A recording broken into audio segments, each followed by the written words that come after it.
Hey y'all, Jen Hernandez, Loan with Jen. We're talking today about how to calculate DTI, which means debt to income ratio on a mortgage loan. We'll be right back.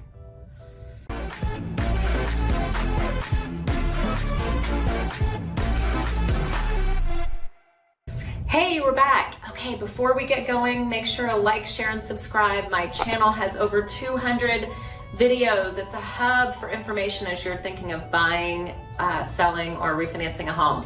So debt to income ratio, DTI, as it's most commonly the lingo that it's called. Debt to income is calculated. It's a percentage, and it's calculated by dividing the monthly debts by the monthly income. So we've got to determine what your monthly income is, and lenders always do everything monthly, and then we've got to determine what the monthly debts are, okay? And then we divide those two into each other and it comes up with a percentage. So let's talk about first what those percentages lenders are looking for. So there's two types of DTI ratios. The first one is what's your housing percent. The second one is your total income percent. So I'm going to pretend in this example that we've determined your monthly gross income prior to taxes being taken out. So we use the gross is $5,000 a month. In that instance, most of the time, not always, we're looking for that percentage to be anywhere from 38 to 43%. So in this general example, you would take $5,000 a month, times it by 43%, and that gives you a monthly amount of $2,150.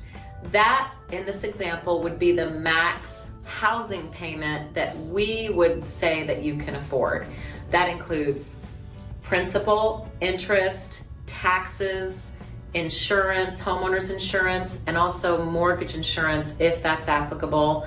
And not only that, but prorated homeowners association dues. So if you're buying in a community that has a required homeowners association, that amount is required in the monthly payment. Even if you're paying those bills annually, if you choose to do that, if you're putting a bunch down, you have the choice to pay those taxes and insurance annually, we still have to take 1/12 of that amount and put it in that monthly payment calculation.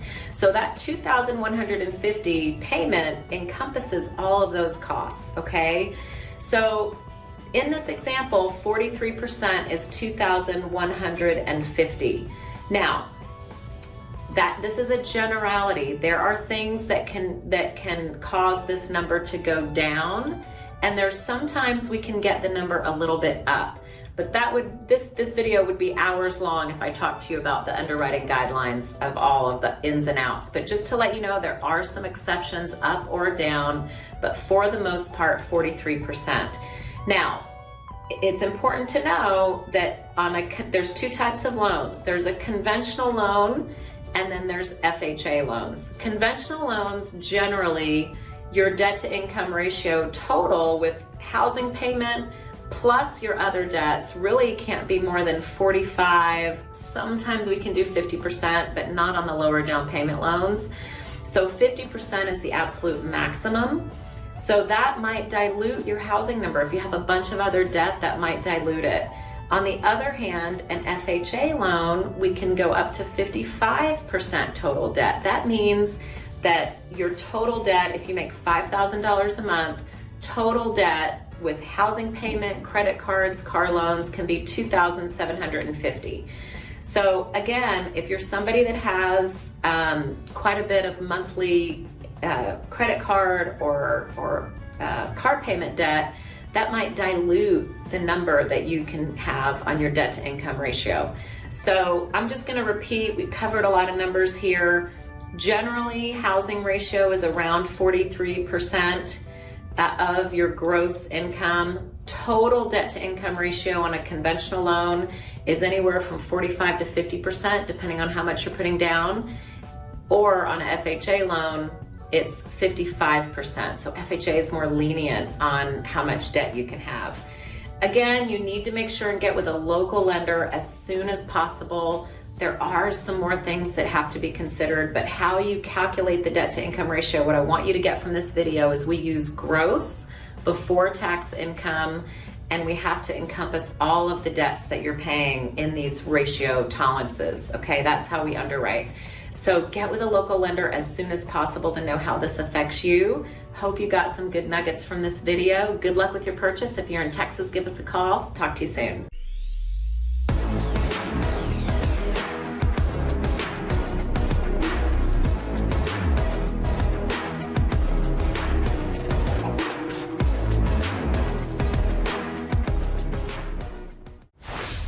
Legacy Mutual Mortgage is an equal housing opportunity lender. The opinions expressed here do not reflect those of Legacy Mutual Mortgage.